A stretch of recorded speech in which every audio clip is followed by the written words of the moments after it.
క్రీస్తునందు మాకు అత్యంత ప్రియులైన దేవుని పిల్లలైన మీ అందరికీ ఈ ఉదయకాలపు శుభాలు వందనములు తెలియజేసుకుంటూ నేటి దిన వాక్య ప్రత్యక్షత కొరకు మిమ్మల్ని అందరినీ ప్రేమతో ఆహ్వానాన్ని తెలియజేస్తూ ఉన్నాను. రండి, పరిశుద్ధ గ్రంథమైన లేఖన భాగములో నుండి 147వ సంకీర్తన 14వ శరణములో దేవుని వాక్యం ఈ రీతిగా సెలవిస్తూ ఉంది. నీ సరిహద్దులలో సమాధానము కలుగు చేయువాడు ఆయనే. ప్రభునందు ప్రియ దేవుని బిడ్డలారా, మన జీవితంలో సరిహద్దులు అనేవి చాలా ఉన్నాయి. మన కుటుంబం ఒక సరిహద్దు, మన హృదయం ఒక సరిహద్దు, మన ఆలోచనలో ఒక సరిహద్దు. కానీ ఆ సరిహద్దులలో సమాధానం ఉందా లేక కలత ఉందా? ఈరోజు దేవుని యొక్క వాక్యం మనకు స్పష్టంగా చెబుతున్నటువంటి విషయం ఏంటో తెలుసా? నీ సరిహద్దులలో సమాధానమును కలుగు చేయువాడు ఆయనే. అంటే మీ జీవితంలో ఎదుర్కొంటున్నటువంటి ప్రతి విధమైనటువంటి గందరగోళాన్ని శాంతిగా మార్చేది ఎవరు అనంటే గనక మన దేవుడే. సరిహద్దులు అనగా నేను జ్ఞాపం చేశాను, సరిహద్దులు అంటే కేవలం దేశాల మధ్య గీతలు కానే కాదు.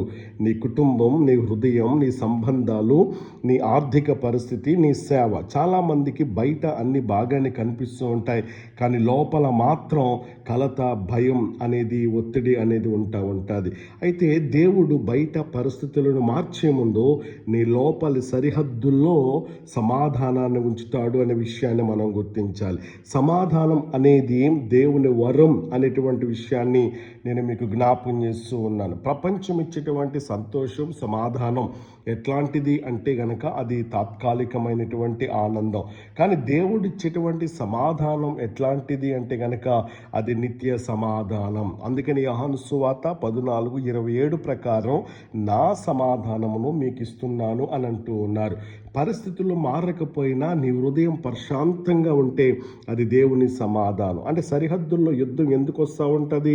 ఎందుకంటే శత్రువు ఎప్పుడు కూడా సరిహద్దుల దగ్గర నుండి దాడి చేస్తూ ఉంటాడు. కుటుంబంలో గొడవలు, మనస్సుల్లో అనుమానాలు, సంబంధంలో విభేదాలు, ఇవన్నీ కూడా సరిహద్దు యుద్ధాలు. అయితే దేవుడు నీ జీవితంలో రాజుగా, ప్రభువుగా ఉన్నప్పుడు నీ సరిహద్దుల దగ్గర శత్రువు ఏమాత్రం కూడా నిలవబడలేడు. నీ యొక్క సరిహద్దులలో సమాధానమును ఇవ్వగలిగినటువంటి దేవుడు. సమాధానం ఎలా వస్తుంది? ఒకటి, దేవుని సన్నిధి ద్వారా. దేవుని దగ్గరికి వచ్చినప్పుడు భయం అనేది తొలగిపోతూ ఉంటుంది. రెండవది, సమాధానం ఎలా వస్తుంది? ప్రార్థన ద్వారా. ఫిలిప్పీయులకు రాసిన పత్రికలో 4వ అధ్యాయం 6-7 వచనాలు చదివితే దేవుని సమాధానం మీ హృదయాలను కాపాడుతుంది. మూడవది, విశ్వాసం ద్వారా. నీవు నమ్మితే దేవుడు నీ జీవితంలో పనిచేస్తూ ఉంటాడు. సమాధానం కోసం పరిస్థితులు మారాలని కాదు, కానీ దేవుని సన్నిధికి రావాలి. దేవుడు సరిహద్దులను కాపాడే దేవుడు. 147:14 మనం చదివాము, నీ సరిహద్దులలో సమాధానమును కలుగజేస్తాడు. అంటే నీ కుటుంబాన్ని కాపాడుతాడు, నీ జీవితాన్ని స్థిరపరుస్తాడు, నీ శత్రువులను దూరం చేస్తూ ఉంటాడు. నీవు దేవునితో సరిగా ఉంటే నీ సరిహద్దులు ఎట్లా ఉంటాయో తెలుసా? సురక్షితంగా ఉంటాయి అనే విషయాన్ని నేను మీకు జ్ఞాపం చేస్తూ ఉన్నాను. అలాగైతే ప్రభునందు ప్రియ దేవుని బిడ్డలారా, ఈరోజు నీ జీవితంలో ఎక్కడైనా కలత అనేది ఉందా? నిరాశ అనేది ఉందా? సరిహద్దుల్లో యుద్ధమా లేక సమాధానమా?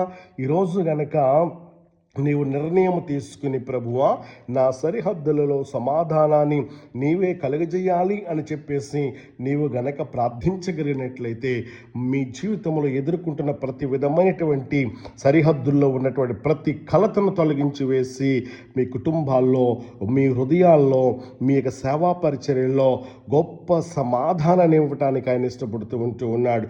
ఈ రీతిగా గనక నీవు ప్రార్థించగలిగినట్లయితే అద్భుతమైన రీతిలో గొప్ప సమాధానమును, నెమ్మదిని ఇవ్వటానికి ఆయన ఇష్టపడుతూ ఉన్నాడు. కనుక అలాంటి గొప్ప సమాధానమును, సంతోషాన్ని కృపగలిగినటువంటి దేవుడు మనందరి జీవితాలలో అనుగ్రహించునుగాక. ఆమేన్.